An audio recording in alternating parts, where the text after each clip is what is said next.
I'm Dan Gallagher, and welcome to a brand new series here on the CBC called Ear to the Ground.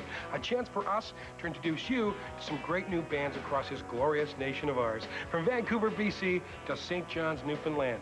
Tonight, we take you to Toronto to meet up with the Rheostatics, a band currently celebrating the release of their second album on the Intrepid label called Whale Music. Now in the business, these guys are really liked by other musicians. So much so, in fact, that Neil Peart, Rush drummer and rock god, agreed to appear on their record. Here they are, four lads from Etobicoke, yucking it up in our director's backyard, the Rheostatics.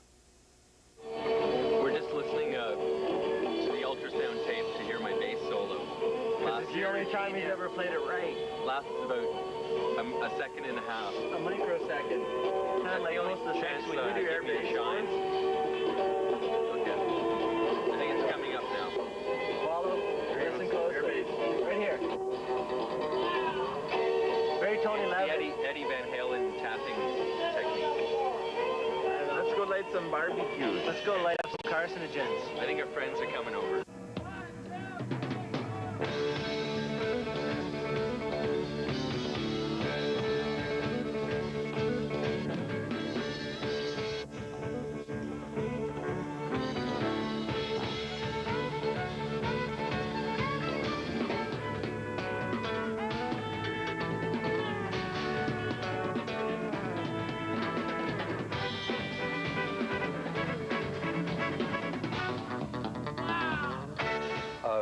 The four of us grew up in Etobicoke. Martin grew up in Rexdale, actually. I think it's different. I met Dave Bedini in math class in grade 9 and hated him, and he hated me, and I think we made a date to step outside and fight after class once, but for some reason never got around to it. I needed an accomplice, and he was it. And we formed a band with varying, like, revolving door drummers. I played hockey with a guy named Graham Kirkland, who is a famous jazz drummer extraordinaire. And he called me up one day and said, do you wanna try playing with these guys? And I said, okay. So I gave Graham the address of where I was going to be, which was at my drum teacher's house. And then outside the house late that night, a horn came on a car, rang on a car, and then this kind of greasy-looking guy with his dad came up in the car and rolled the electronic window down, and he handed me a tape, and of course it was none other than the greasiest man alive, Dave Bedini. And there you go. After that, it was just a bunch of evolutions and metamorphoses. Yeah, I joined the band about 4 years ago, and they had been together already for quite a while. They were probably the first band I saw when I came downtown to see bands.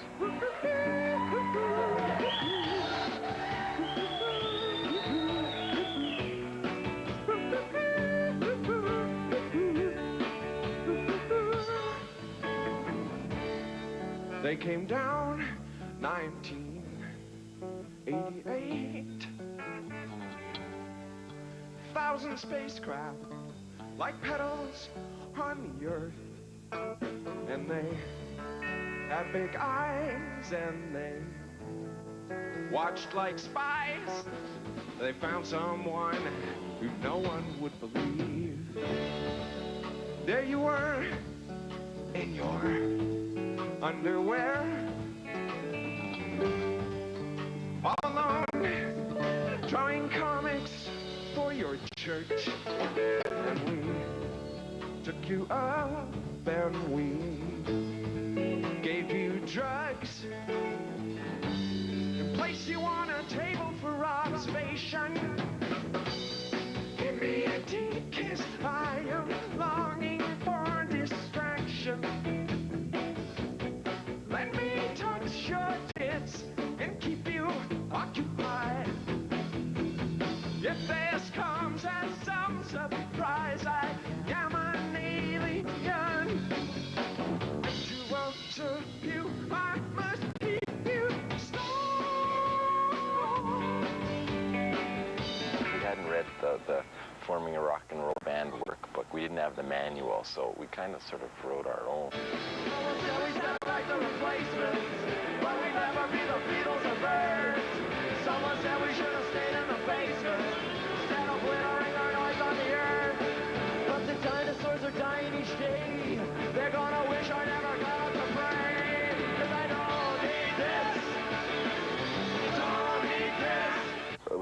live within, like, 5 minutes of each other. So why, get a rehearsal space that was in the city just to be cool or just to be part of the scene? It was way easier after last class at high school to just walk down the road and all meet, next to the variety store and go into the basement and play music. It was simple. It was easy. It made it really nice. It made it a real sort of familial thing, too. And it's weird. I don't think my folks, I don't think my dad really understood or accepted that this was any kind of life or any kind of future, any kind of existence until like 4 years ago. Maybe, I don't even know if he still does. We rehearsed in Dave Clark's parents' basement for, I guess, the first maybe 5 years of our career. And never got any complaints, except maybe when we took the 2 beers that were in the bottom of the fridge. That's when they complained. Otherwise, they seemed to accept it. The only thing Dave's mother minded was Dave Clark playing his Frank Zappa records too loud, early Saturday morning. Other than that, she seemed to like the Rheostatics. She just didn't like Frank Zappa. How many 2-4s can you fit in a trunk? And how many beers that I paid? All I want is over. Every little thing you bitched about ain't true. All I want is over. Every little thing you bitched about ain't true. This program is brought to you by Molson Canadian Rocks. It's coming for you. Yeah, we waste a lot of time making sure the other guy's doing his job, and it's not a very efficient unit. I don't know if I ever expected the Rheostatics to be together for 10 years and not be huge supers by that point. I don't know if I ever really thought about, well, I guess I have thought about the fact that we've been together so long and that we're still at a relatively low level according to our game plan of success. But it doesn't, every time we come up with a new song, it's a little better than the last one.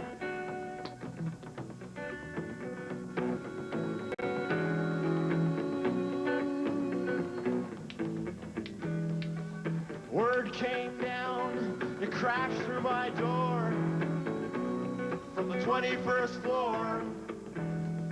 I was thinking about leaving early for lunch when he told me to shut off my press.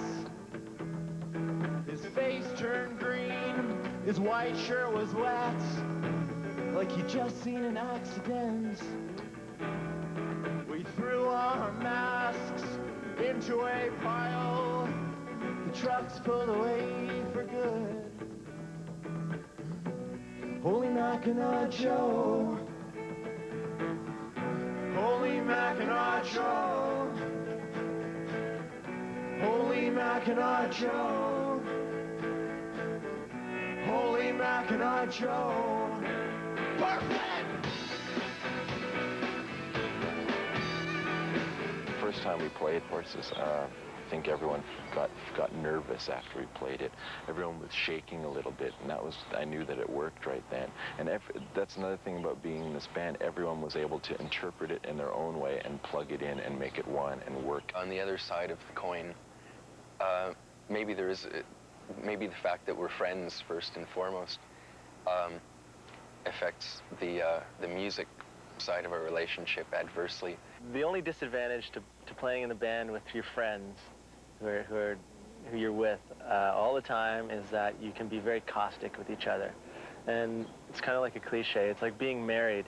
And because playing music is like bearing your soul constantly, because you're telling people your inner thoughts, whether they can hear them or not. Joey pulled himself to his feet, pulled his body back up the bank, and looked back down there. Slipped through the water, but it's not that deep, but I almost drowned there. You can drown in a bathtub, so they say. Someone in class called me a loser. I decided to skip the day. Hey, hey, hey, skip the day. couple of casuals sneaking round my back. I shuffled across the track into the gate beside the portables.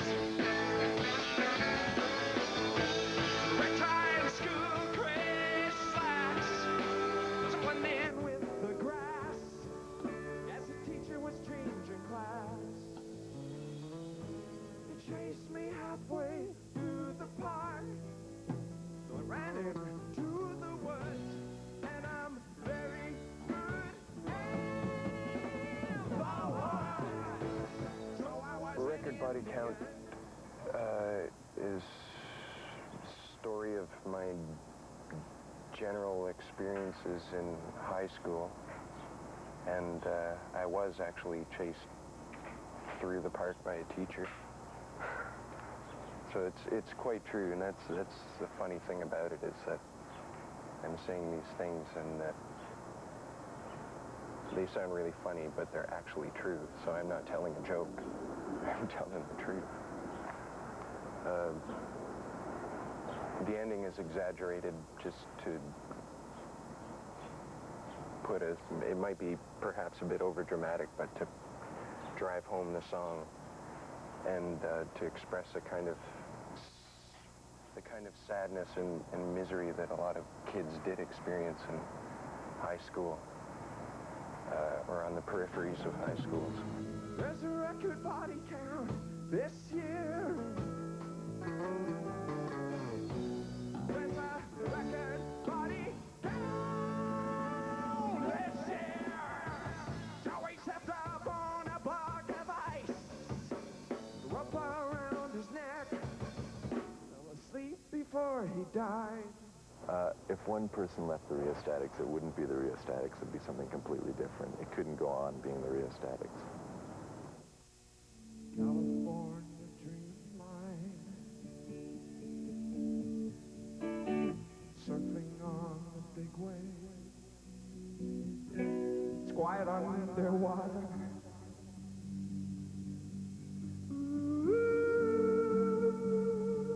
As high as I can swing to. Carbonated tide pool. It's quiet underwater.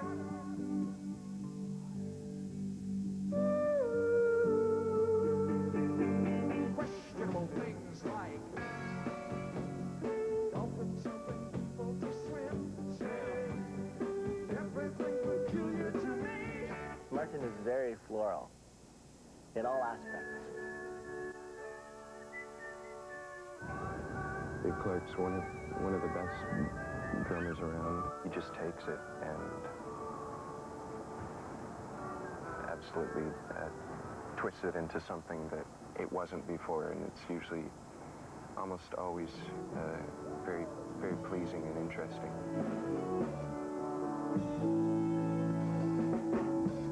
Things I like about Dave Clark, really, I mean, as a person, is that he's always there when I need him, always.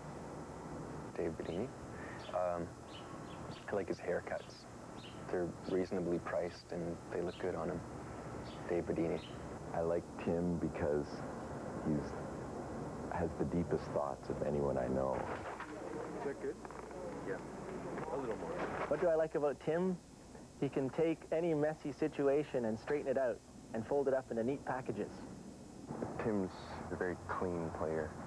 It's very, very clean all around. What do I like about Martin? He's a party animal at heart, and that inspires me at times to take the odd drink.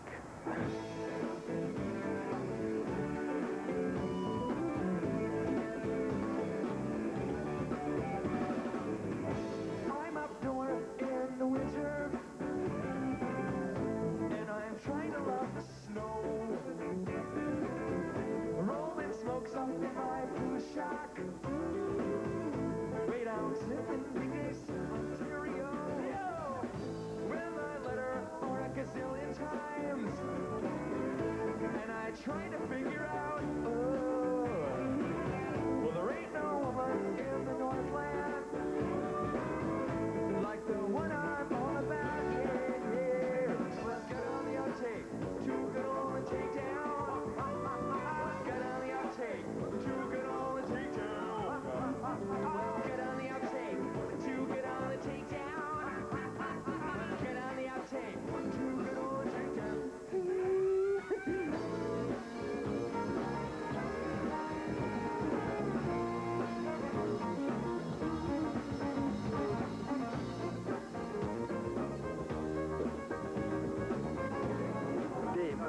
you. I put you in the fire. You burn. What I like about Dave Bedini is his lovely disposition, his incredible urge to always argue with me, and otherwise his beautiful, gregarious personality, and his ability to say what he means all the time, and then once in a while to give you a good Bedine. His way of playing is really an attack, and it's quite bizarrely spontaneous. I think that's what he has to add to the band. That's what makes him distinct from us. What I like about Martin is he inspires me. Read about your band in the entertainment news, and it struck me how you sounded so cynical. Well, for every ocean ranger and penny pull reserve, you're wasted in a tavern with other wasted birds. Well, what about the band? What about the five-man electrical band? The day they made the charts and Billboard magazine. What day was that? All the Irish stories couldn't teach you. People interpreted the Rheostatics as being sort of a goofy, happy-go-lucky, we're Doug and Bob, Canada's great A kind of band. But the resolve in the end, essentially, is that there is a certain happiness about being a Canadian band. There's a certain contentment, despite all those cliches that are dragged out by critics and musicians about there being no people here, about the geography being unmanageable, about commercial radio being pro-American. There's certainly that, but there's a certain advantage to being a musician here. Wake up, raise the curtains from your deep provincial eyes. Speak out, for I am certain that is no disguise. Soldiers, stopping traffic, couldn't keep these wheels at bay. Their guns smoked and the sun broke. We hauled away. And mothers of our country, take two flags and make a sail. Self-made dominion. This song is falling. I think my self-realization as a nationalist came upon this late evening in Dublin, after spending the evening drinking at this pub about 10 minutes out of town. As soon as the pub closed, I had to catch the train back into the city. And while I was on the train, the train was packed, like 200 drunken Dubliners going crazy. And I looked really weird. I had a little bit of a beard, as I do today. Some guy came up to me and asked me if I was from Libya. And I said, no, I'm not from Libya, I'm from Canada. And the Irish, being the exuberant people that they are, asked me if I would sing a Canadian song for them, if I would stand up and sing. Like, nothing like that would ever happen to you in Toronto, right? Torontonian mice on the subway. People don't talk to each other. In Dublin, it's completely different. I didn't know any Canadian songs. So, big, huge, fat woman in a flowery dress sitting behind me turned around and said, I know a Canadian song. And she stood up, and the train became completely stilled. She stood up and she sang the song called Canadian Pacific. It completely blew me away. She knew more about, she had some sort of contact with my culture, more of an understanding, she knew more about it. She knew a song from our country. The only song I knew was the national anthem. So when I got back home, I thought, right, time to check it out, time to find out what's really there. Did you get my message on the people's radio? I wrote it in Alberta, across the prairie spine, and I'd rather ditch the borders, the trail from east to west, get the booking agent, find another band. Anyways, I think Canadian people, especially now, have to be stirred. I think they want something. It's not necessarily, it's not editorials articulating what you know, every Canadian knows about its own popular culture. It's a certain emotion, it's a certain conviction that has to come across in the music. Well, legal age life at variety store, dealing in dope by the exit door, waiting to work like a worm at the core, standing so long in the snow and sore. I am the king, I am therefore, what kind of a fool am I? Well, legal age life at variety store, these are the things that make me roar. Disco sucks and so does war. The meat challenger is the earth no more. I am the king, I am therefore, what kind of a fool am I? And each time I wake up I try to speak, and I felt a cold river of tears upon my cheek. When, and each time I wake up I feel so weak, dumbfounded. Legal age life at variety store, sticking my head through the passenger